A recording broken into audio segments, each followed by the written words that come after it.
about acoustics, and I often teach this to students, like a drummer, for example, who just plays in a practice room in the small rooms all the time in school. You can see when they get into the hall, they don't always know how to play to the sound of the hall to make it sound good. They just play the same way they played in that tiny little dry practice room.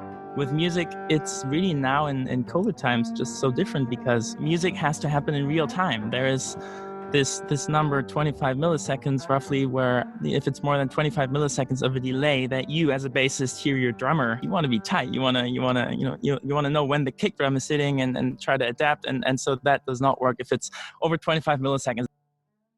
Today's episode is a little more in the spirit of these music journalist type episodes, I guess, that I've been doing recently. So I hope you enjoy it. I think it's an incredibly important topic. I'm Jason Heath. This is Contrabass Conversations. And when Gary Karr emailed me to ask about a piece of software named JackTrip, I decided that I owed it to the bass community to learn about this. So I found myself going down a rabbit hole, networked music performance resources, which connected me with UC Irvine professor Michael Dessen, which led me to reconnect with someone I've known for many years and who's been on the podcast several times, Mark Dresser, who's a longtime collaborator of Michael, which then led me to connect with a Stanford music grad student at their Karma Center for Computer Research in Music and Acoustics, Jan Stoltenberg. And I decided to put all this into one episode. I don't typically do this. So you're going to hear part one, Michael, Mark, and I talking about their experiences with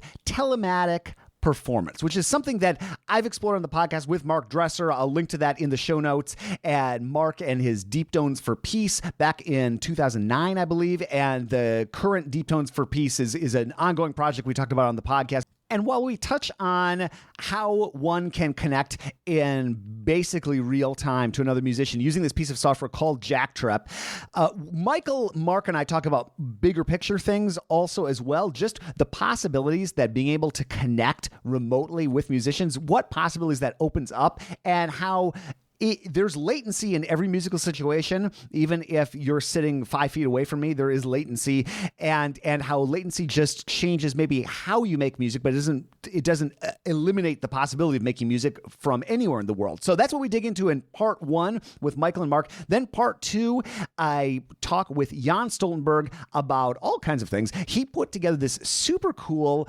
tutorial on JackTrip about how to do every single thing. It's incredibly well laid out. That is linked to in the show notes, as is his YouTube channel, as is this website that he has set up through Stanford outlining some of these projects. And we talk about spatial audio, which he's into, and I just let that roll with Jan. We cover a bunch of topics, but in the middle we get into JackTrip. So a bit of a departure for the podcast, but something really important. And then, of course, there's always a lag with this podcast. I put these together, and then it's like a month to 6 weeks later that it comes out. There have been a lot of developments in JackTrip in the past few weeks, and they have revamped their website. It looks like they're coming out with some more graphical user interface technology. So definitely check out jacktrip.org for the latest developments in this. All right, I will end this extremely long intro, sorry about that, by thanking our sponsors for today's episode, Ear Trumpet Labs, Practisma, and Modacity. More on them later, but let's dig into this conversation. And we're joking around about Zoom, and you know how everybody takes a minute to get connected to Zoom. So that's what the laughter is between Michael Dessen, Mark, and I at the beginning. So let's dig into this conversation with Michael and Mark and me. That's why Michael's the guru of telematics. I don't think that's guru status, man. I just saw the little red mute button. Even my mom can now figure out Zoom. It's kind of like it's built, but sometimes there's little tiny things. Well, it's funny because I used to never suggest Zoom because nobody knew what I was talking about, and now all of a sudden the whole world. One of the upsides, at least for me, is Skype was what I would typically do when I was doing remote podcasts. And it would always be like people, oh yeah, I had Skype installed 10 years ago. Let me try to find it. And there's something about calling this is a little more passive in terms of like, I don't know, just it seems to be for interviews and the like, this seems to work well. Not in terms of double bass audio so much, but... Well, Mark's actually the expert on Zoom with audio. You've been teaching lessons, right, with an interface and like getting good quality. I don't do much with Zoom, but Mark's the Zoom pro actually. So I don't know. You want residuals now or later? You got your Zoom chops worked out, man. I just use it for meetings like this. I use it to play, but you've been doing that, right? I think. Yeah, no, and we use, we just use good mics and interfaces, and if we have decent, bandwidth, we can get good sound. Yeah. Mark, do you do a lot of asynchronous teaching these days, like having people record and send it? It's mostly one-on-one, similar? No, we do classes too. All the teaching the big class teaching I was doing was before the pandemic. And then I just had one in-person seminar in spring quarter. So I really haven't done any asynchronous teaching at this point. Okay. Wow. But actually, just on this Zoom note, I think it came out yesterday. There's an update to Zoom where somebody told me, and I read somewhere that they have now implemented new audio, like pro audio features where you can do uncompressed audio. Really? So it doesn't affect the latency much. You still can't really play with it, but apparently you can send full like 48K, maybe even 96K audio with no compression through Zoom now. That's amazing. Yeah, they did this for musicians and teachers. So people who want to teach lessons basically are all hounding them. So they did it in time for fall. And so I don't know. I just installed the update. I haven't tried it out or anything, but that will be a nice thing for a lot of teachers who were really frustrated with the sound, limitations. So, yeah, well, that's a game changer, because that's what one of the most common questions I get in my email inbox or Facebook Messenger is like, how do I make this work? Right, Of course, the challenge is you got to have good gear on both sides, right? So I have all these teachers I know, and they're working, especially with K-12 students, on their Chromebook or their iPhone, and you've never heard anything quite as horrible as a double bass E string through an iPhone mic. Yeah. It's not pretty. Well, thanks for taking some time, both of you. It's great because Michael, I don't remember how. Oh, you know what it was? Gary Karr, who's one of our double bass icons. I know who he is? Yeah. Gary Karr sent me an email with all these questions about JackTrip, and I was like, really? Which I had never heard of it, and that sent me down this very long multi-hour rabbit hole, which led to me emailing you, Michael. And then, of course, I saw one of the first examples was you and Mark playing. So I thought, okay, let's, and again, one of the most common questions, first of all, is how do I make my bass E string not sound horrible? The second question is like, is there any way I could ever play with anybody at the same time again, ever? And so it's like the answer is yes, with a giant asterisk, it seems.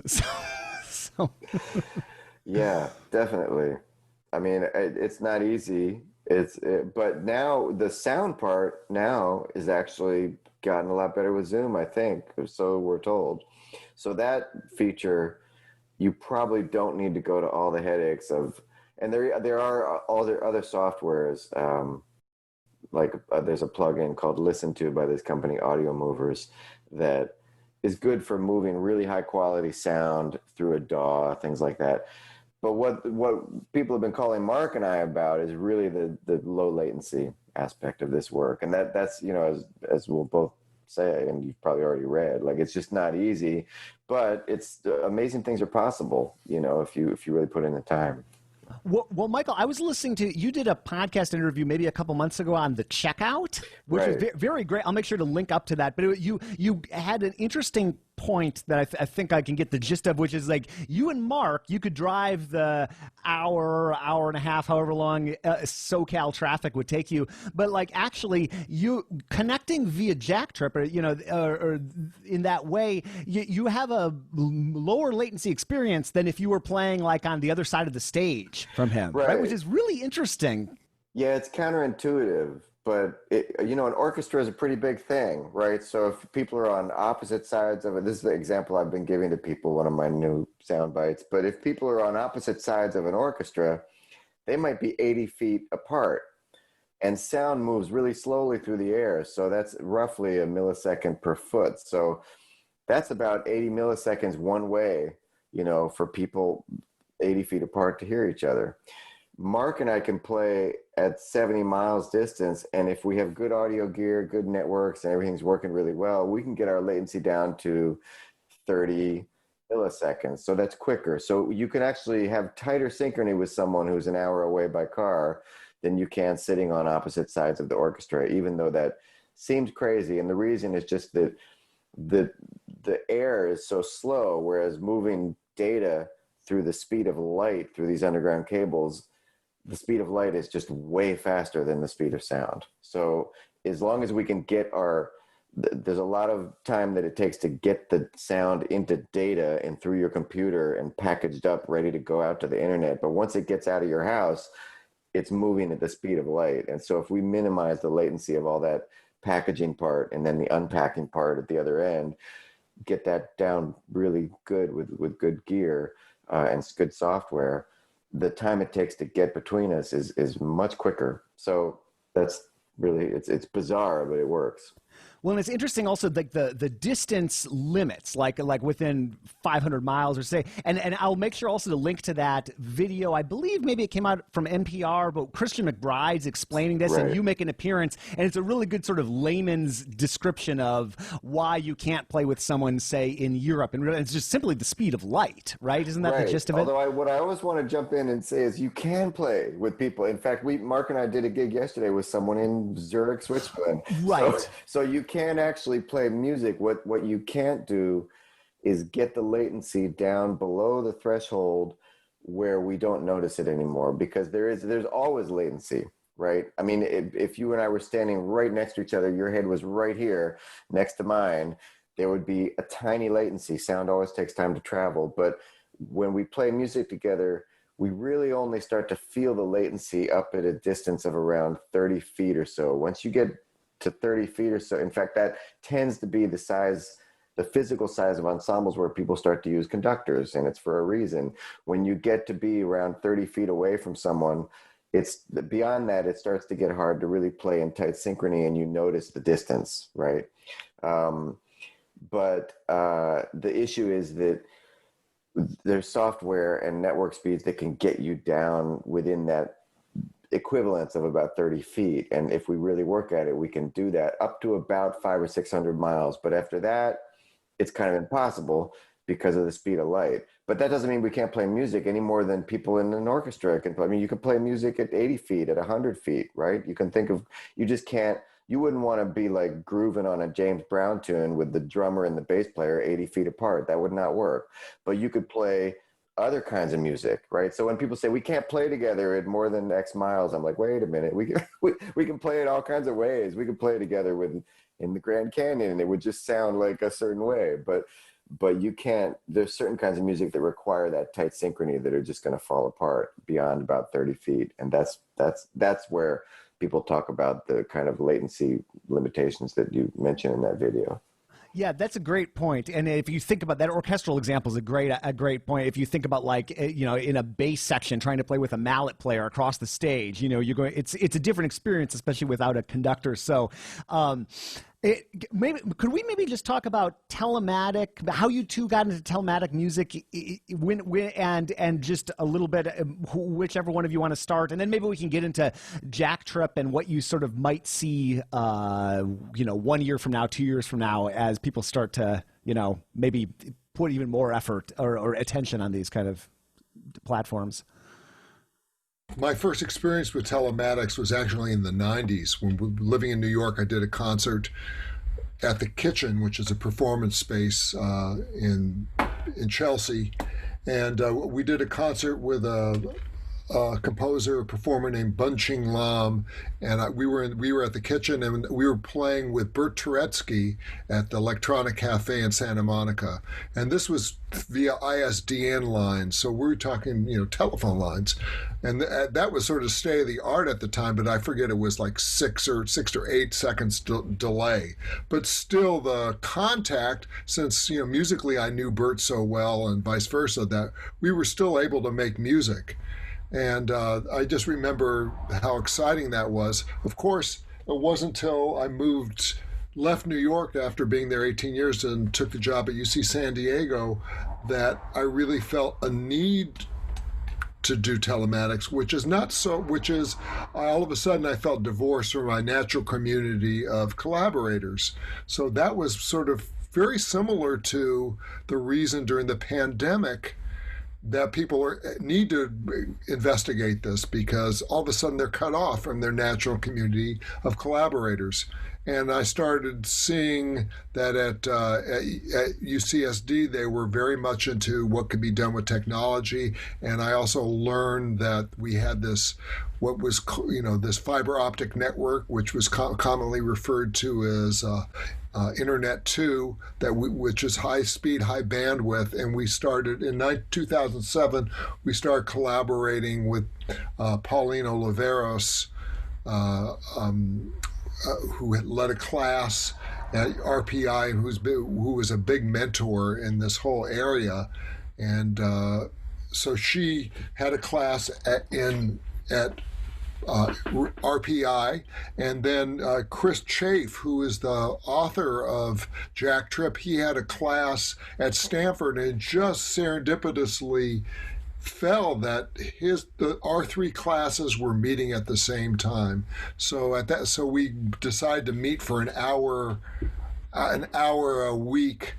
Within my 3-hour seminar, we dedicated an hour to connect with them, as we were all experimenting with the different potentials of telematic medium, not just musical ones. And that's how we got it. That's when I started working with Sarah Weaver, who was Pauline's assistant at the time. And that's really, for me, that's where it all began. Started giving our first concerts in 2007. Michael was at UC Irvine, and we did our first concert together in 2008. And that was with Myra Melford. Anyhow, some really wonderful musicians, and we had this incredible Buto dancer, Oguri, and Nancy Ostrovsky was doing action painting. It was like, it got wild and high stakes immediately. But yeah, that's where, and then basically we've been just doing multiple concerts, on different levels every year, and then doing these big projects where we've done these things like we've been doing these. I would break it down. They're these kind of artistically driven projects where, let's see if what is the limit of how we can play in time, because Michael and I both come from jazz-based traditions that playing in rhythmic synchrony is important. So we're trying to figure out what are the limits? If there's so much distance between San Diego and New York, can we create the illusion of synchrony? So, so that becomes of how to think about this medium in a compositional way. And what we've always chosen to do is that we collaborate with people that we already know we have musical chemistry with. So that already, you're already connected. You're not starting from zero. And it's really about just continuing this musical relationship, my experience, and I would imagine Michael will confer that we transcend that human connectivity, that human connection transcends these things that seem like they're insurmountable. That doesn't mean they go away, but you figure out workarounds. Just like, if the sound's funny between us talking, we'll figure out a way to understand each other anyhow. We are hardwired to make sense of our environment. Michael, how did you get into this, or just what's your experience been like in the journey? Well, everything Mark just said is the bigger picture. I resonate with all that. I started a job at the University of California, Irvine in 2006, a couple of years after Mark got to San Diego.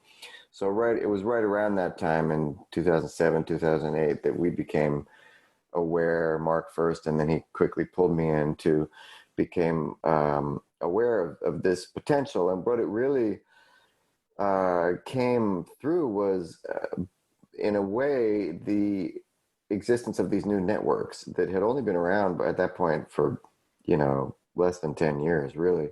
Mark mentioned Internet 2, which is this consortium of educational and research networks in the United States, and there are similar organizations in pretty much every country where they manage these kind of high-speed networks that link research centers and universities.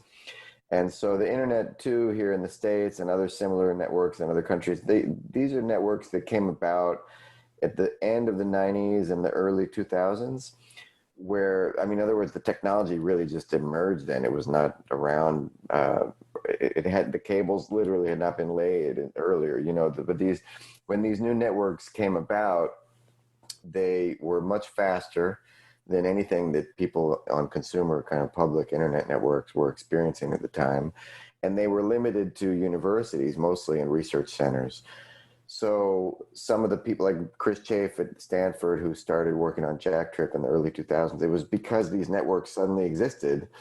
And someone like Chris, he's a very creative composer and computer musician. He just saw this. He thought, wow, well, if you can really move data that quickly across the world or across the state on these new networks, what does that mean for us as musicians? Let's build a little program. Let's write a little program that moves audio, uncompressed audio, really quickly, efficiently, and just does that, you know?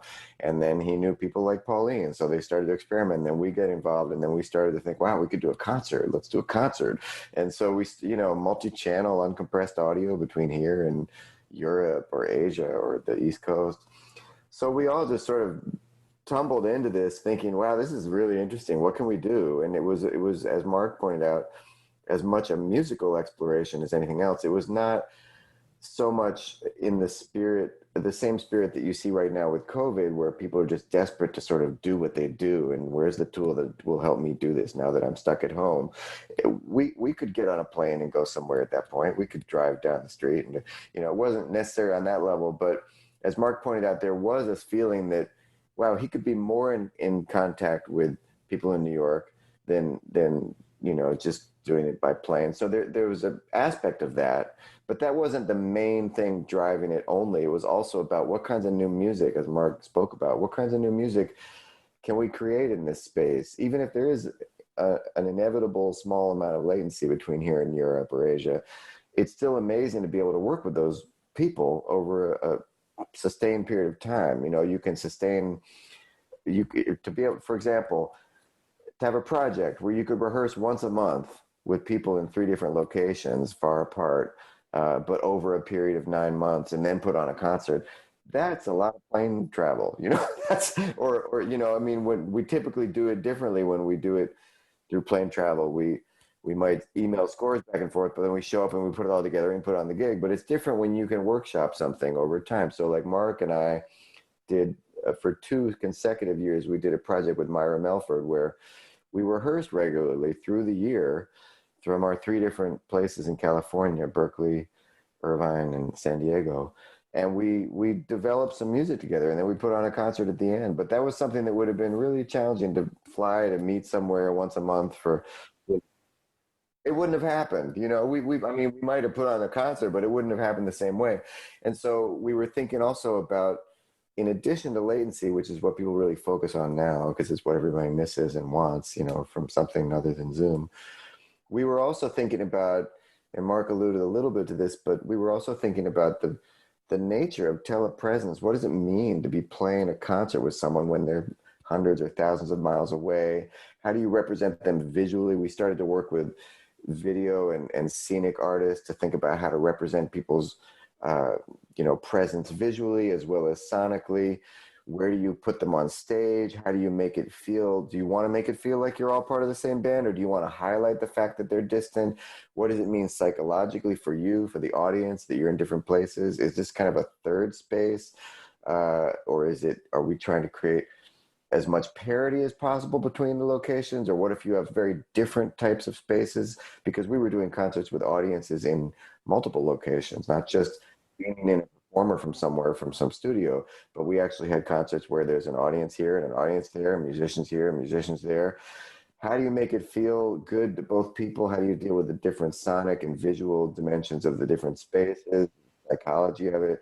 It was a whole sort of interesting set of questions beyond just, can we groove together with low latency? You know, that's what everybody's focused on right now. But that we were really interested in telepresence and this medium as a new way of performing music together and exploring it with a kind of creative experimental sensibility. So, you know, when the pandemic hit, we've been doing this for a dozen years. And of course, a byproduct of that is that we learned a lot about how to move audio data, how far can we play and sync together? What does that require? The software, the hardware.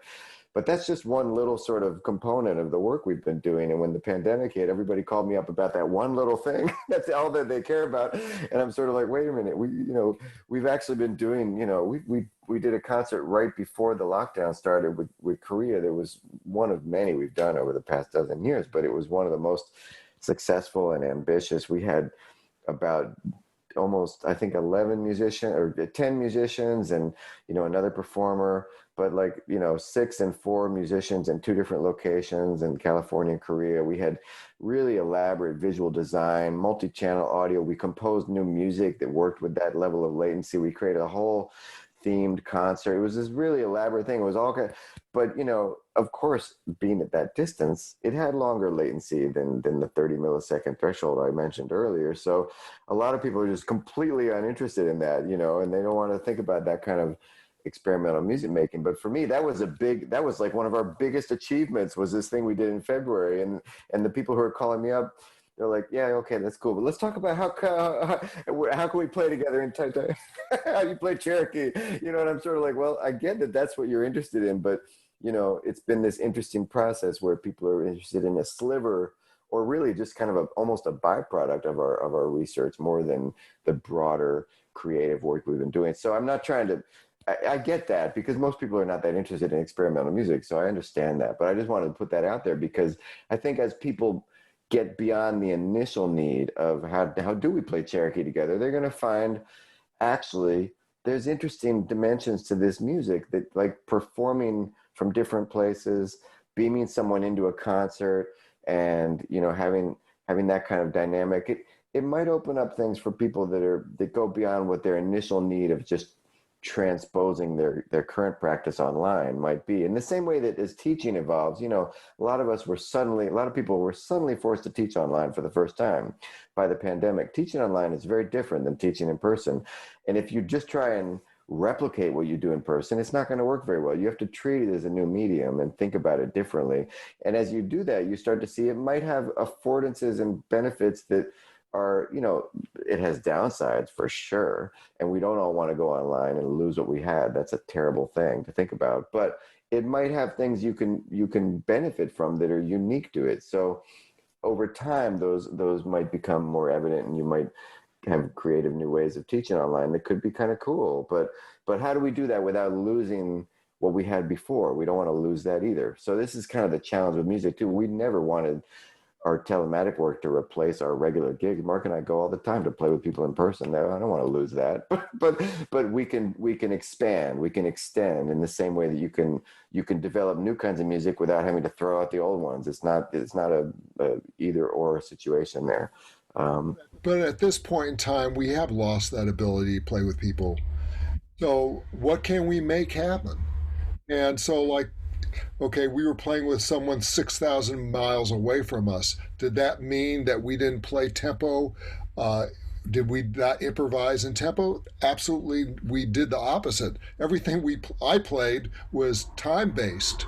And I held, I was changing tempos and subdivisions and creating a rhythmic background that everyone was relating to. So it had the sensation that we were grooving.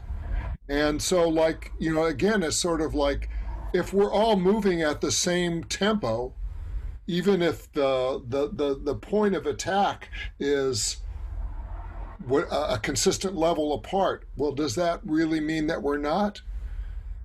So it's just like, the communication can still happen. The impact can still happen. And it's just sort of like, okay, now I have to play with an amplifier. I have to learn what the performance practice of that is.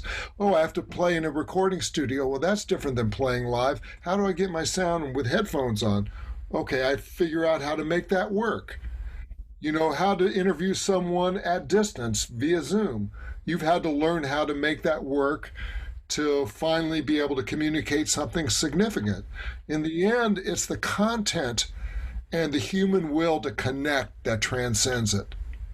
And I think what Mark is speaking to is sort of this creative mindset about you're in this situation, you approach it, you try and figure out how to create and do something meaningful within it. When I'm in a room with someone, I do this, and therefore show me the app that will just let me do that, the same online. And I'm like, well, I mean, there are sort of, the problem is actually it's complicated conversation, because there are sort of solutions that might allow you to do that online. We're having a conversation here. If we were sitting at a table, the three of us, we could be doing that. So to some degree, yeah, there is this kind of magic to certain technological solutions that it enables us to do things, and we don't have to think much about the difference. But there's also, as Mark is saying, there's a lot of situations as musicians we find ourselves in where you have to figure out a new way of doing something.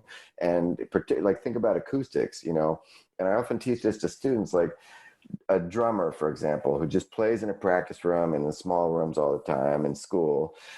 You can see when they get into the hall, they don't always know how to play to the sound of the hall to make it sound good. They just play the same way they played in that tiny little dry practice room, and it sounds terrible because our hall is boomy and they don't know how to adapt to it. I've played with some amazing drummers in times when I've walked into sound check thinking, oh, this space is terrible. But a drummer like Tyshawn Sorey has this incredible ear and this ability to just adapt subtle changes in what he's doing so that, he sounds amazing, even though the room I've heard, and I remember a set where I heard a previous drummer on a previous set who just wasn't as good and just destroyed the room and it sounded terrible. Tyshawn had this ability to adapt what he was doing to the room and it sounded great. That kind of sensitivity comes from really listening to the specific situation you're in. And I think as we move into more online kinds of music playing, we have to continue to develop that sensitivity, and what Mark is describing about the studio. Yeah, it's performance practice. And so to approach it as performance practice, not as some sacrifice or something, but you're developing your sensitivity for hearing, for responding.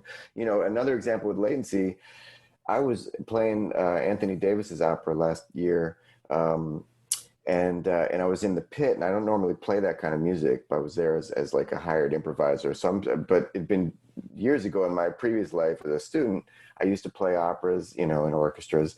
So I had experience with that, but it'd been 20 years since I'd sat in the pit for an opera. And so I'm sitting there watching the conductor, and the stage is, this massive stage. There's singers like 60 feet apart. And so I'm watching this thinking, there's incredible latency between the singers on these far sides of the stage. The conductor's in the middle. The orchestra was spread out because you know what a pit is like. The conductor was navigating this incredible latency, and they were just doing that intuitively because that's what an opera conductor has to learn to do, right? They're trying to hold together across this really huge latency. And I thought, wow, I was sensitized to this in a way from now all these years of playing online. I've become much more tuned into latency than I was before. So you develop these capacities to sort of navigate stuff that you didn't have to navigate before. It's just the same way we learn to play with headphones in the studio, like Mark mentioned. If you've never played with headphones, the first time you go into the studio, it's a little weird. But then after 50 sessions, you learn to just deal with that and make the music happen, So as we get into this new online space more and more, people are going to have to take that kind of creative, it's a sort of creative sensibility that comes from working with creative musicians that you just learn to adapt and deal, Well, and some of those upsides you're describing are so clear, like the ability to be able to take weeks on a project and hey, how's it going? Hey, take the time on a project and really space it out over a period of weeks or months where you couldn't fly to Europe, and do that, just financially or time-wise, it doesn't make sense. And just the adaptability of musicians that you're describing, just thinking of telematic performance connecting and these, it's just a different thing, and there are a lot of upsides too, whether you're thinking about that or teaching online. I think there are a lot of parallels there. Fitting a square peg into a round hole. Why don't we just get a round peg? It's interesting, and people are resistant at first to trying to figure out something new. But if you think about it, we do it all the time. Whether it's going from practice room into a large space and adapting to that, playing with headphones, all the things you're describing. It's really the latency is almost the least interesting thing, even though that's the first thing on people's minds. Yeah, the human dimension is the most interesting thing. You know, what is it to collaborate with folks? How to bring synergy, you know, between technologists and artists who are all working towards a common goal of making something happen. And that's been the most gratifying part. Is like you know, there's been at UCSD, there's this guy named Trevor Henthorne who's been instrumental in mentoring me and our team and like the fundamentals of telematics from the very beginning. Before we started using JackTrip, we were using another protocol, and we've just migrated, and you know, it's just this cooperation and this will to make something happen because people want to do something that seems to I can't think of a performance we've ever given that's crashed and burned. I've had, you know, it's always worked, and that's been just amazing. One of the reasons that, and a lot of the people we've worked with come from, I mean, for lack of a better word, these jazz-based communities where collective ways of working are just so ingrained in how people think and collaborative, you know, modes, because this work is incredibly collaborative, and context really matters. When this idea of you're really projecting presence, you know, over these tools. But as Mark said, it's not about having the most high-tech fancy tools. It's about that presence and about that, the context for it and the meaning of that. You know, I discovered recently, there's a great book on Paul Robeson by a musicologist named Shauna Redmond at UCLA. And I didn't even know about this because most of the literature on telematic network music focuses on, you know, the usual characters, white people at universities and experimental music worlds. But Paul Robeson actually did a concert that, I don't know what the first networked concert could be understood to be, but it's definitely one of the earlier things that I've ever heard of.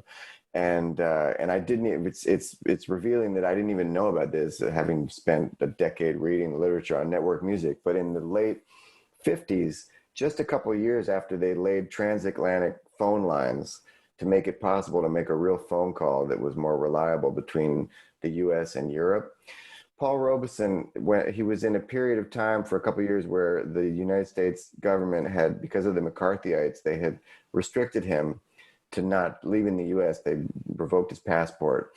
But he had made friends with these Welsh union workers in the miners, in the mines, because he, as part of his sort of global activism, you know, he had encountered these union mine workers, and at one point, and he knew them from, you know, years before. They invited him to sing on a festival that they had, where they were singing like this choral music from, you know, Scotland and Wales, and so he got in a studio in New York, and through one of these just very new technology at the time, transatlantic phone line, I think it was 57 or something, he sang on their concert, and they sang back to him, and they had these dialogues. And this is actually, you can even listen to it. It's on like iTunes, you know, it's on a record they released. But Shauna Redmond narrates this story of one of these encounters beautifully. And she talks about how they even had dialogues between the pieces. And she sort of gives this sensation that, you know, he was stuck in the US for these political reasons, you know, but they really connected with him as part of this global, you know, worker-led leftist movement. And they had a deep kind of dialogue and connection in this concert. Now that the audio quality probably really sucked by our current standards. This is like a late 1950s transatlantic phone call. It was not very good audio, but the power of that moment is palpable. When you listen, you can hear it in the recording of him. And of course, he has this incredibly powerful voice and presence that he was projecting through this really early limited technology, but projecting it across the ocean, you know, at very high latency, I'm sure. But it was very meaningful for them and him both to have this connection. So these things are not really new. You know, what we're doing is sort of building on this history of people trying to connect for forever in a certain sense, but ever since the advent of these technologies through tools like this. And so we're just benefiting from having really kick-ass high-level tools to use now. But, you know, the basic spiritual, political, creative kind of motivation to do this is not something that started with us. And we're drawing on a long history here.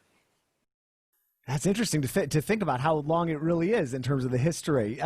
And even just between discovering this, in the mid 2000s, late 2000s, and like where we are now, 10, 12, 13 years later, I guess consumer broadband speeds have increased, certainly. We probably have just, and then it feels like we're so close to having this be easy for the consumer. Okay, because like, Michael, I went through it. You've got it all laid out. I'll link up to everything on YouTube, just talking through these various, and so I installed JackTrip, installed the client, went through all the steps, did the and I got into the terminal on my Mac. And I'm not like the least tech savvy person in the world, but I'm like, all right, I don't think I can recommend to my non-tech friend, like, hey, I want to teach my middle school cello students on JackTrip. You're like, well, maybe we're not there yet, but I mean, but it is possible. I mean, folks with some tech savvy skills and audio interfaces and the like, they can have a good experience. Maybe I'll just quickly say this because I know William's here and you guys really should talk about Deep Tones for Peace. That's a deep project. Beautiful. But I'll just quickly say that things are moving really fast because of the pandemic. There's a lot of people developing new tools, a lot of things coming out, improving new things. But the hurdles are that your audio quality depends on your audio equipment. So it's good if you don't have an external interface and mic, you're at a real disadvantage there. And also a wired Ethernet connection is almost always better than Wi-Fi. But there's a lot of options. There's a tool an app called Jamulus. There's some new things coming out. A colleague of Mark's in his department wrote a thing called QuackTrip, which is kind of like JackTrip, but a little bit different and it's slightly easier to use. There's a lot of different stuff going on. And so I'm having trouble even keeping up with it all. There's so many, and there's people making Raspberry Pis, which are these little handheld things. Yeah, where you can just buy it and it's all kind of, the software is all sort of wired into it. Those are about to be coming out. The developers are almost done getting those ready, or at least the software side, but that's another really cheap solution that, it still costs some money, but cheaper than buying a whole computer. So there's a lot of stuff happening, but just it's a quickly moving field right now. This episode is brought to you by Ear Trumpet Labs. They make an incredible mic for upright bass called the Nadine, and 6-time Grammy-winning jazz bassist and former Contrabass Conversations guest, Christian McBride, is a big fan. Christian says, as an acoustic bassist, it's very important for me to have this instrument amplified as naturally as possible. What I love about this microphone is that it makes the instrument sound exactly how I hear it in my head. Honestly, I don't know if you can get a better review than that. The Nadine is an instrument-mounted condenser mic with an incredibly clear, natural sound and great feedback rejection. Ear Trumpet Labs is offering a free t-shirt with mic purchase from their website. Just visit www.eartrumpetlabs.com/contrabass to claim yours and learn more about Nadine. People have been saying such great things about my course with Discover Double Bass Beginners Classical Bass. Here is Nicholas Walker, professor of double bass at Ithaca College and past president of the International Society of Bassists. Nicholas writes, Jason draws from this vast network with his contagious enthusiasm and love of learning. Presented through the beautifully organized and easily accessible framework of Discover Double Bass, this is a terrific learning experience for any beginner, as well as a great model for any new teacher. I am blushing, Nicholas. Thank you so much. I'm just so thrilled with how this course came out. Jeff Chalmers and the whole team at Discover Double Bass are so professional. It was such a great experience, and it was the best representation of what I would love to take every single beginner through in terms of format and presentation, and I'm just so happy that it's out there. You can learn more. We've got a link in the show notes, or you can just visit discoverdouble.com/Jason Heath. Every day when I sit down to practice, I get out my phone and I boot up Modacity, which is my practicing companion, and I have a specific routine I go through, and here is Modacity founder and CEO Mark Gelfo on what he does each day with Modacity. What I do when I load Modacity every day is, if I don't have a playlist constructed already, what I do is I go in and I think, how long do I have to practice right now? Okay, I've got 40 minutes. Cool, I'm going to do 5 minutes on meditation, get my body state right. I'm going to do scales for 5 minutes, and I'm going to visualize, and I'm going to do this piece that I'm working on. You just set it up, see the budget, and follow the budget effortlessly by delegating that to the phone. Letting my phone do all those logging details has been so great for my practicing. I can't recommend this app highly enough. Love it, love it, love it. Learn more at modacity.co, and we have a special offer if you go to our site for lifetime access to this app. It's so cool. Thank you so much for sponsoring the podcast, Modacity. Okay, next up, I've got my conversation with Jan Stoltenberg. I had a great time chatting with him. What an interesting guy. He is a graduate student at Stanford University in their Karma program, which is their music, computer-based technology program. Super interesting. I thought about just taking the part where we talk about JackTrip and putting it out, but I just decided to let it rip, and we start talking about spatial audio, which he's really into and I find fascinating, and then get into JackTrip. And the reason why I connected with Jan, besides the fact that he's an interesting person, is that he put out this incredibly cool YouTube tutorial, and I am linking up to that. Definitely check that out if you want to learn more about this software. Check out his YouTube page. He's got all kinds of interesting experiments there, and we talk about some alternatives to JackTrip, about what the future looks like, all sorts of good stuff like that. So without further ado, here's my conversation with Jan Stoltenberg. I was going through some of your YouTube videos, and you do play a little bit of bass, because I saw one where you're playing trumpet, and this very groovy 360 video that you were doing. You're like jamming Ableton Live, if I remember right, and playing some trumpet. And yeah, in fact, that was the reason for getting more active on YouTube. Is I've been researching a technology called spatial audio, where I try to position sounds that kind of seem to come from external, like outside of your head, and trying to really start composing for this new medium. This other project is actually my main project now, where I do spatial audio and try to compose for this new medium. And having been involved with JackTrip so heavily, I thought, as I'm doing my whole 360 jam spatial audio stuff, I'm getting familiar with the platform, and it might be a good idea to just put out a tutorial, and that's how that started. But thanks for checking out the loop jam. That was 4 years ago or something like that. Yeah, well, no, I'm digging into some other things too. I'll link up to everything that you've got up on that page through Stanford. You've got this Spatialize. Okay, how on earth does that work? I'm such a newbie to how that, because I was moving the drums and the bass and the vocals around and changing the room size and everything. It's really cool. Before I talk about the whole GUI and application that I built, it's spatial. Think of it as, normally in the music industry, we have only normal stereo, right? If we make the guitar or the bass louder on the left side, we will perceive it as coming from the left side, because it's a basic idea of, kind of how our hearing works. Mm-hmm. But if you look at it in more detail, psychoacoustics and how we perceive sound is, we're using the outer eardrum. We're using sort of time. If I snap my finger on my right side, it takes a little while to get to the other side, right? It mm-hmm. arrives here first. So mm-hmm. this new spatial audio technology is basically mimicking how we hear as humans, and positions sounds, by changing the frequency spectrum and applying those time delays and all those things. And when I listen to music like that, I just generally think it's better. And every time I listen to not necessarily my mixes, but the medium of spatial audio, and then go back to normal stereo, what's out on Spotify, I'm missing something. So I just thought it was interesting to do it, and I'm trying to get people on board, because there are the artists that want to do music, and they already have enough worries about, using Pro Tools and don't have the time to dig into new technology. So Spatialize was a program, and I've used Resonance Audio by Google to build it. I didn't implement the whole spatial audio technology, but I've tried to make a GUI and a little gamification where you can essentially position different instruments all around you in a virtual space. The actual reflections are also being calculated in real time, and it gives you an idea of how you could think about music composition very intuitively by simply clicking a few buttons and not have to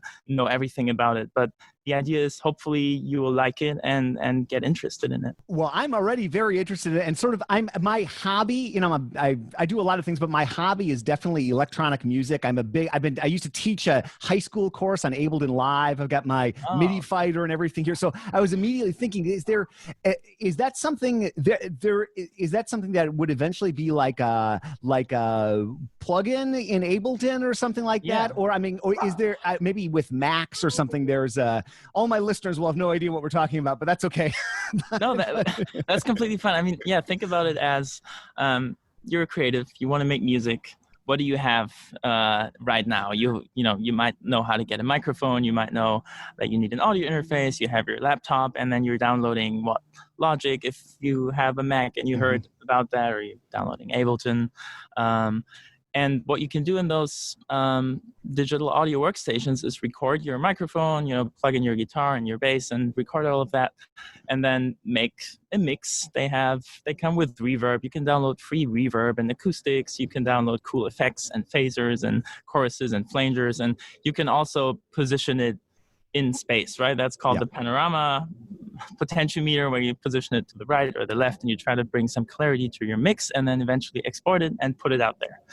Now, with spatial audio, it's a little more complicated, but eventually it's the same way of thinking about it, only a little different and maybe more realistic, which really is kind of a philosophical approach sometimes to me. How realistic do you want it in the first place? And maybe how much of a dream world do you want to create that doesn't really need the perfect, interpretation of hearing? But you could download free open source tools. You could use Reaper, which is able to handle multi-channel audio formats. So I'm actually thinking of uploading very soon a whole pipeline of how to create your own spatial audio, kind of in a similar fashion of my JackTrip tutorial series. And then you could think about positioning it in 3D space. So you don't only have one potentiometer where you say, I want it to the left or the right. You have a middle, and you have something relative to that listening middle point where you can position it on the Y, X, and Z, the height axes. And you can play around with acoustics. You can set your room size. You can say, how many reflections do I want to have computed? What is my CPU able to implement? And then you can, just like me, start playing around with it and just ask. I ask basically people every day about what they think, and usually people like it. And then you can think about, how could I maybe use that space to be creative by not just having stuff spin around that's kind of the most, okay, cool, now we can have stuff spin around our head. But maybe a little more in depth, think about how this could actually add value to the whole industry.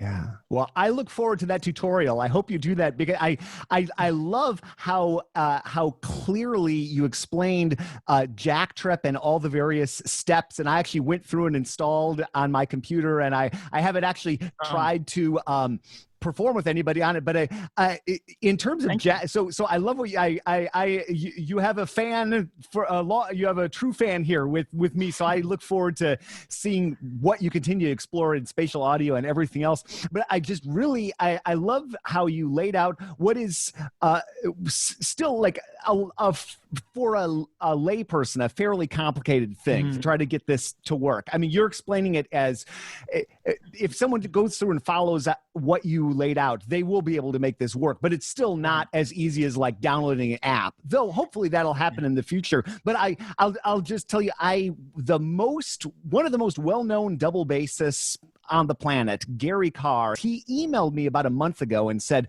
what is this JackTrip? And that sent me down this rabbit hole that eventually led me. I was talking to Michael Dessen last week about it, and Mark Dresser.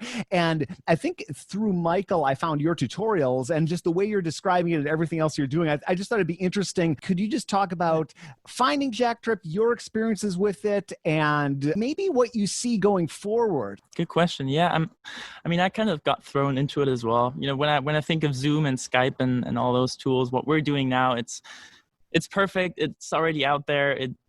People are working on the technology, maybe with noise reduction. If somebody talks, maybe you can amplify that signal a little bit. It's what I think of as like a webinar tool. Basically, your aim is have high intelligibility, so everyone, including people with, not as fast of an internet, maybe a Wi-Fi connection, maybe even not even Wi-Fi, but your LTE or 3G. You want to be able to say something, and then it's fine if it takes some time, but hopefully it's going to be delivered in the end. Think of it as like a buffer, and I'm talking, and it collects a lot of information, even if it's hesitant sometimes, and then eventually it gets transferred.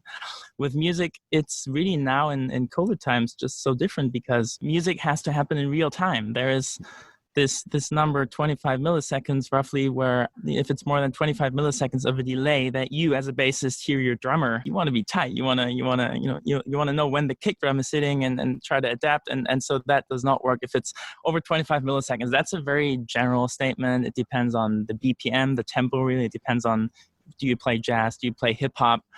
But it's a little hard to wrap your mind around that it should be real time, unless you could probably be very skilled and make up for it, but you want it to be in real time. And Chris Chafe, who wrote this code partially of JackTrip in 2001, I believe. I'm just lucky to be at Karma, which is Stanford's Center for Computer Research in Music and Acoustics. And Chris just came back from Germany. He actually taught at the university. I was at the Technical University of Berlin before, but he came back, and it seems like perfect timing because people are now interested in, wait, how do we make music in COVID times and quarantine? And it doesn't work with Zoom and Skype, right? Because again, the aim of Skype is something different. And the way JackTrip works, to break it down, is it collects not as much information. It tries to just push it out there as fast as possible. It's priority, if you want, on the PC is set to very high, that it's just fast. It doesn't compress audio, which also means you have to maybe get a more solid internet connection, maybe connect an Ethernet cable, and hopefully have a decent sounding microphone. I'm using an AKG microphone here, which by now is becoming kind of standard, just like audio quality. I want it. And when you listen to it on headphones, I feel like there's also no more interruptions as they occur in Skype. When I'm like, hey, sorry, you go ahead. It just doesn't happen because it's real time and we're way more used to it. So I not only see the beauty of being able to make music in real time, but generally it just seems like the right thing to do. And audio as fast as possible and uncompressed, I don't know. I enjoy it. Maybe I'm too much of a nerdy engineer, but essentially that's how it got together. I was at Karma, heard about the technology, thought, if not now, then when is the best time?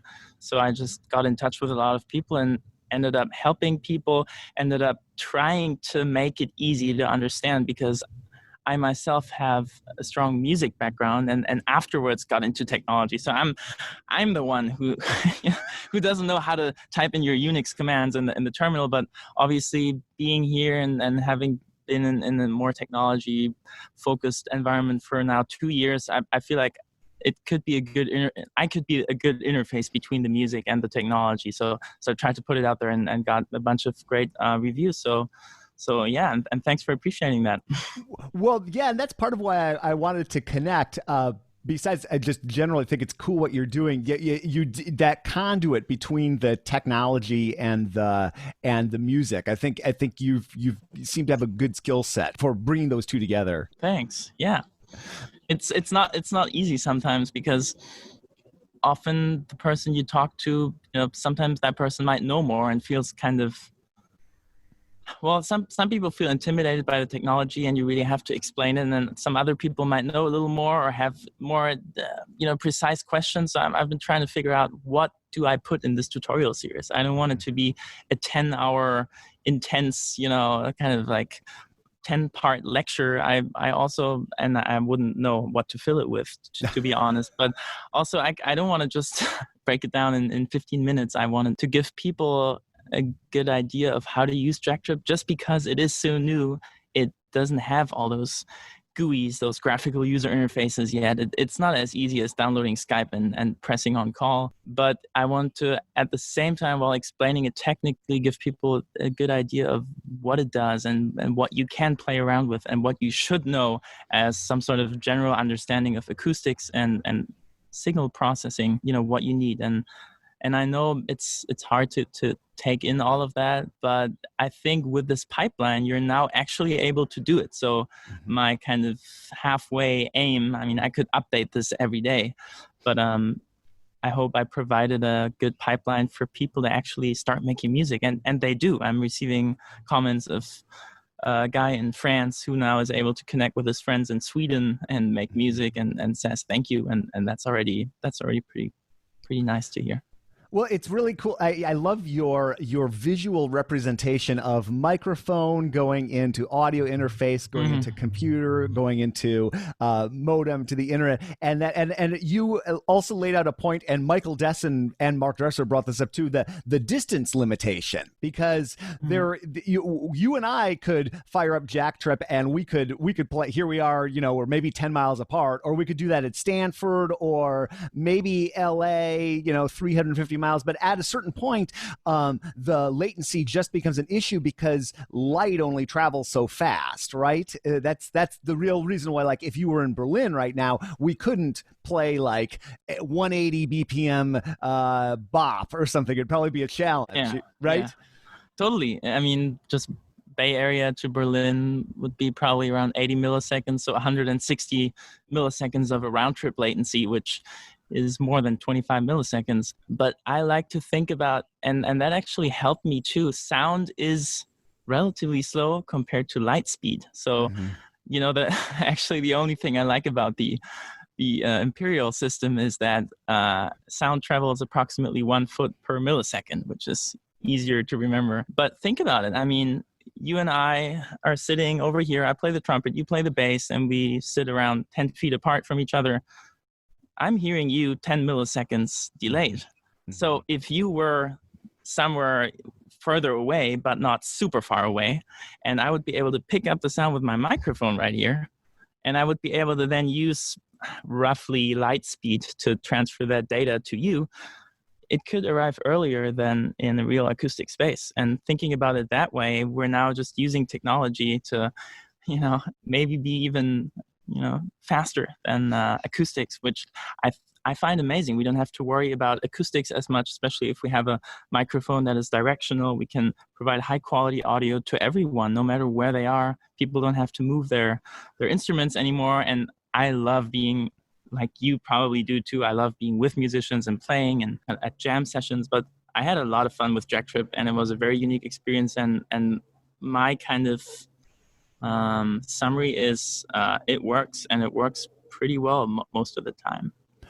Well, and you've set up a lot of people at Stanford, and right, if I remember right, with getting to use JackTrip. What have been the biggest stumbling blocks for people? Because you laid out a lot of things. I myself, I've done a very, very limited amount of coding. I'm 95% musician, 5% technologist. I have maybe a little more experience than some, but I'm still like, it's like as soon as I had to fire up Terminal on the Mac, I'm thinking, man, when's the last time I did that? I always feel like I'm going to like torpedo my computer. I'm not, but it's so like, what are the things that freak out people that aren't maybe so much into technology? What have you run into? You're not alone. I mean, what you're saying is basically almost every musician, I would say, which is so normal. And I felt exactly the same way. I was very intimidated by coding-like environments. I had the luxury of being introduced to more technical things and coding through music and acoustics, which not a lot of people do. People like to study CS, especially at Stanford. There are so many CS students who are so native with that technology that, that's why I guess we perceive people as nerdy or geeky, because they're in a world where maybe you don't have as much, you can't approach it as easily. But I think if you have somebody explain to you what's important for a specific scenario, that's how I learned all the time. It makes it so easy, and then you want to learn it. And I see it with people at Stanford. I mean, we've been setting up, and that's not me. That's a whole group at Stanford. We're setting up the music department. So now we're ordering kits with microphones and Raspberry Pis, which have JackTrip, so people can connect from their homes and actually have music classes together, right? People are interested in how to use it. Where should I, and it starts with questions like, how should I place my microphone, and what microphones do I have? And then you start understanding a dynamic microphone and a large diaphragm condenser microphone. And then you maybe start appreciating certain things because it's one of the blocks you need to actually make music. And seeing it through that perspective, that's what helped me learn. I feel like at this Karma Center where I'm at, everyone makes music and everyone knows about technology, which is such an inspiring place to be. But I know it's not the standard. So for anyone, in my position, in your position, and people's position that maybe don't have as much experience, if you're open-minded about it, give it a try. Don't block it immediately. I'm trying to give a good idea of why it might be important and why I might not get into detail with everything, but that's necessary to do it. And once you do it, it might be fun and it works. Yeah. Like once you learn a skill can seem so impossible to learn at first. Like I even remember the first time I opened up Ableton Live, I thought, what is this madness? And now I've like taught a bunch of guys. I'm still no expert, but I know I know my way around. I can go map things out to all these devices, and it's opened up so many possibilities for me. And the same can be said for on my double bass, something acoustic, some technique or whatever. So once you learn how, it might seem complicated, but once you learn it once, you can repeat the process. So it might seem anybody who's not done open up terminal, try to figure out port forwarding, all those things can make. I can see a lot of my colleagues, their eyes bug out. But once you learn how to do it, it's pretty cool. And the flow that you lay out makes a lot of sense when you're playing with you've got a group of people you play with. I'm forgetting the name, but it's and you all connect via Zoom first, so you can have the visual, right? And then you all connect to JackTrip and just mute Zoom, right? That's the flow. So you're seeing people, even though it's not real time, it's close enough, but you're hearing with just a very real-time sort of delay, right? It's essentially feeling like you're in the same room. Exactly. I mean, because it is still relatively tricky, we like to meet in Zoom to have an easy link that is shareable, and then we can communicate. So we established kind of our level 1 of communication. Which server do we want to join today? Who is going to host the server? We have a lot of experience by now, so we don't need much time to set it up, don't get me wrong, but we then, once we have established the connection and everyone's in, that's always our kind of priority. Everyone has to get in, and if somebody struggles, that could be you the next day. So let's just make sure everyone's in the same boat, and then we're on the server. So we mute and Zoom, but we like to keep the visuals running a little bit because we're also, we have fun. We wear fun glasses and do stupid things visually, while knowing obviously that the video is behind. So it's actually tricky having to ignore the keyboard player and seeing when he comes in, because it's probably not on the 1. It looks like it's on the 2, but then he was there on the 1. So you better have played by then. So just an accompanying video tool is fun. It's fine if it's delayed. What we care about is the JackTrip audio quality, and we try to reduce our buffer size to as low of a number as possible, which basically means hear them in real time, or try to get as close to below those 25 milliseconds as we can. And since we're all geographically close, well, now Nick moved to New York City. I've not practiced with him yet. I've heard it still works reasonably well. Maybe you can then counteract that with playing a little more. Instead of staccato, you might want to blur out your chords. He plays the piano, right? So I'm guessing you could counteract it with a few maneuvers. But essentially, we practice every Sunday night, and kind of, we call ourselves Nick Trip, and it just stuck with that. So we have a band, we have a legit name, we're musicians. So yeah, I would call that a successful regular band meeting. And even if, it's interesting because even this is a point that Mark Dresser and Michael Dessen made. And I remember I've known Mark for years. I remember talking with him about this in 2009 when he did this Deep Tones for Peace, initially connecting with Jerusalem, connecting all over the world. Even if you aren't going to play, 180 BPM, like tight set, it doesn't mean you're not able to play music together. I think about like when I'm playing bass in a concert hall and I'm looking at the back row of the first violins, there's a significant delay. We're making music together. We might not be making music the exact same way as if it was a drummer and a bassist or a trumpet and drums right up on the bandstand together. But you can still have a musical experience like you're describing with Nick in New York, even though you just can change the way the method of, or the means of music making, it can change a bit, but you're still connecting with people. Totally. Yeah, absolutely.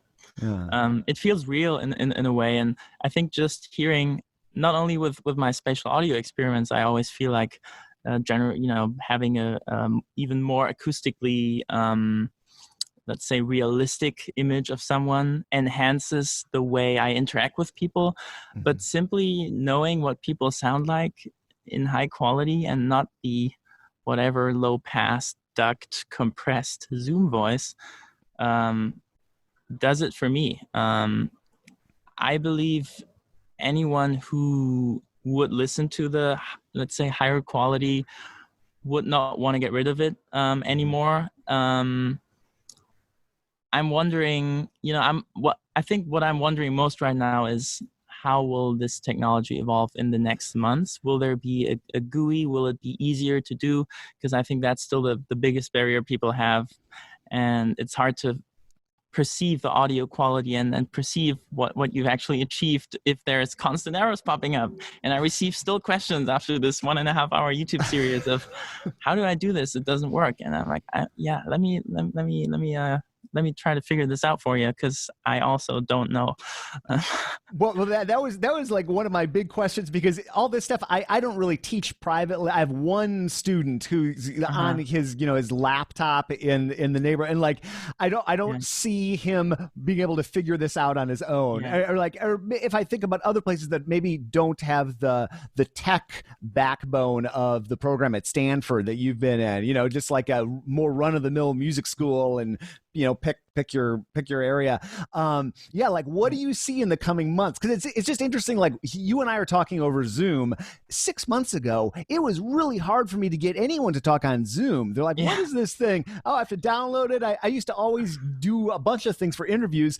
In COVID times, now I never even think about it. I share a Zoom invite. Everybody's got it downloaded. Like, so I people wanting to do what we're talking about with JackTrip, that's not as big an audience as the world trying to connect with Zoom, but it's still a big audience. There are a lot of people out there that want to make music and have a more dynamic, like everything you're describing. So like there's got to be I'm guessing the pace of research or development has probably accelerated. So like you're much more in that world than I am.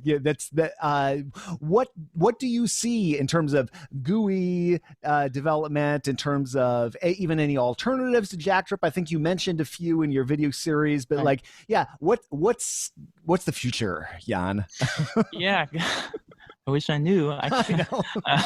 I mean, there are a lot of programs like JackTrip. They all differ a little bit. I feel like JackTrip is still a little bit harder to use one, but it works more solidly, I'd say. It's a solid, once you establish it, it has a lot of great code, as far as I've heard and seen. It's been worked on for 20 years. It has some industry knowledge that was put into the program. Other programs are also doing a good job and have more GUI, have more little and easier menus. But I also know that now people are working heavily on JackTrip, and it's only been half of a developer, which was Chris, throughout the years. And now it's actually, I don't want to lie, 10 plus developers working on it pretty much full time. And so I know that new versions are coming out. I can more speak on behalf of the Stanford Music Department, which for them, we've been trying to get a version out where you can log onto the Raspberry Pi, onto the little computer that you've been sent, to which you hook up your microphone, and then basically you log on with your laptop and just say, I want to connect to this server, and I want to connect with this buffer size, and this is my name, and then that's it. So making it already easier for students and teachers to use that tool. But other than that being quite a more specific and maybe temporary solution for this coming fall quarter, I believe that there's a lot of looking into more GUIs and just making it more available to people that, exactly as you mentioned, don't really know how to use it right now. So I think as soon as that comes out, even though COVID might be over at some point, hopefully people will still remember the potential, and I guess they will, and use that technology to further just make music and connect. Could you imagine that being a good way for you to connect to your music students? Maybe somebody who lives not super close to you? Oh, 100%. Yeah, I mean, there are so many silver linings to these troubled times, but for everybody, but for musicians too. And I can't help but thinking my one student I have, how much easier it is. And it was pretty easy anyway, even without, he's right here in San Francisco. There's no big deal, but it's still so much easier. The exact moment we have a lesson, we fire it up. I've sent whatever arrangement I did for the week, which he's got right there. He can send me a video in the week that I can scrub through. It's making people think about the traditional lesson setup just in general. I think the upside is huge. It's really interesting to think about what the future holds in terms of this. And just the fact that it go from, like you described, one half of a developer to 10 people, that's a major increase in the pace. Right. So yeah, I mean, I'm guessing that's simply due to the fact that now it has attention. And I mean, I find it incredible, because for me, who is constantly questioning, being one of those people, not really knowing what I want to do, or if I wanted to be more on the creative side, or if I wanted to be more on the technical side, which is very important to me. But it's just been the perfect link for the two to combine. If there is reason for using technology, I forgot who said it. Technology is working when it disappears. If you made this technology, if you developed it more and more, and if you feel like now there is some sort of need for it, you could probably think of it as supply equals demand. Then you want to work on it, and people do, and people get rewarded a lot because the community is so strong. It was not just our little computer research center.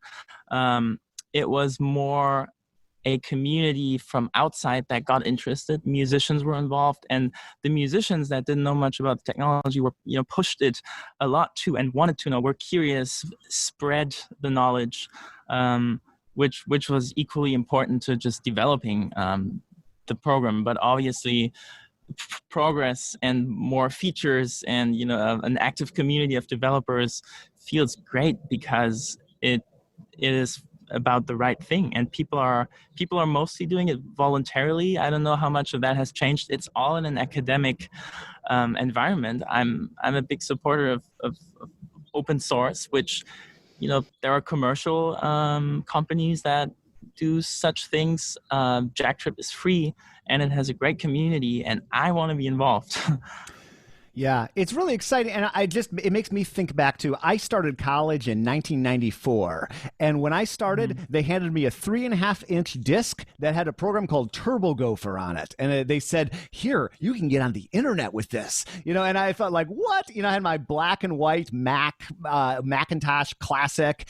And I just think from 94 till when I graduated in 98, how much had changed from nobody even using email at all to everybody using email. And that's 22 years ago. So like, if you just think about music, where we're going to go with this, and I even like how kludgy it was back in my undergrad years, to do things that we don't even think about. I think it's exciting how much acceleration there is in terms of this. I think we're all going to be so much better for it. And I look at projects like what Mark and Michael have done, and just all the possibilities it opens up, or you and Nick being able to collaborate across the country. It's just really cool. And I'm a fan of what you're doing. Keep up the good work. I can't wait for the next series. Hopefully it's hilarious how close we live. If it was 1 year ago, I would have said, hey man, I'm headed down to Stanford, over to Berkeley, and we'll Absolutely. just meet up. So hopefully we can meet up for a beverage one of these days. Yes, and I'm down. Yeah, and I'll send people to your Stanford page. I'll send them to your YouTube page. Is there anywhere else if people want to reach out to you or check out your work? I think my YouTube channel is probably the best one right now, because there's possibilities to comment, and I'm trying to put stuff out there that is interesting to me, that's not just JackTrip, but also my other project, the Spatial Audio project, and just trying to put out content that might be interesting for the music industry, for both musicians and people who are looking into technologies, and just trying to bridge those two. But I appreciate it, and I really like your YouTube channel as well. I mean, you've done it for way longer than I have, and great content, and thanks for pushing the technology and then talking about it. Oh, you bet. It's funny. I've been doing this podcast for 13 years, and Wow. I sort of goof around on YouTube. I'm always trying to think about trying to figure out what I'm doing on YouTube and do better. But the podcast is interesting because the audience, it's got bass in the title, but the audience it's probably still mostly bass players, but so many other people listen, and the dirty secret is we don't even really talk about bass that much. So I was gonna ask you about it because the videos I've watched, and I've watched 3 or 4 videos of you, really weren't that much about it. But then your channel has bass and the name. And how did you switch towards a more general music topic because you were also getting curious about other things, or? Yeah, that's like the story of my life. I back 15 years ago, I started blogging, and I started to get some attention for that. Started to get published, and just I even got like the New Yorker picked up something I was doing at some point. So, but I was writing about bass, but then I started writing about the music industry in general, and then I started this podcast, and I put the bass thing is nice because it's like it's a nice frame. It's a nice way to have a niche, and bass players in general are pretty open, supportive people. Nobody goes into bass to be in the spotlight. You probably pick something else.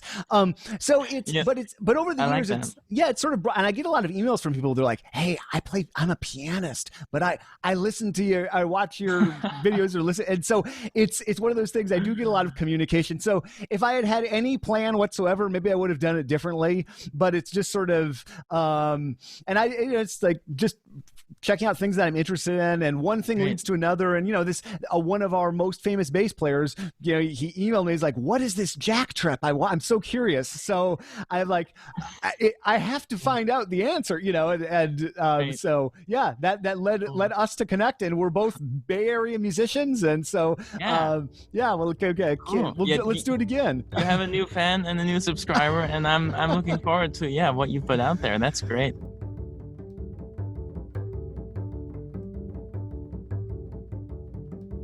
Michael, Mark, Jan, thank you so much for chatting with me. Folks, this is everything we talked about, or everything I could remember to link up to, is linked up to in the show notes. Whatever you're listening to this on, you can click on those, or just go to contrabassconversations.com, and this will be on the site. The first thing on the site, if you're listening to it right away, or just type in whatever this episode number is, or JackTrip or whatever, and you'll find it. And there's a lot of innovation going on right here. I will do my best to keep you informed. This is definitely good material for some sort of video where I synthesize all this, test out JackTrip, particularly when this more user-friendly, I'll just say, interface comes.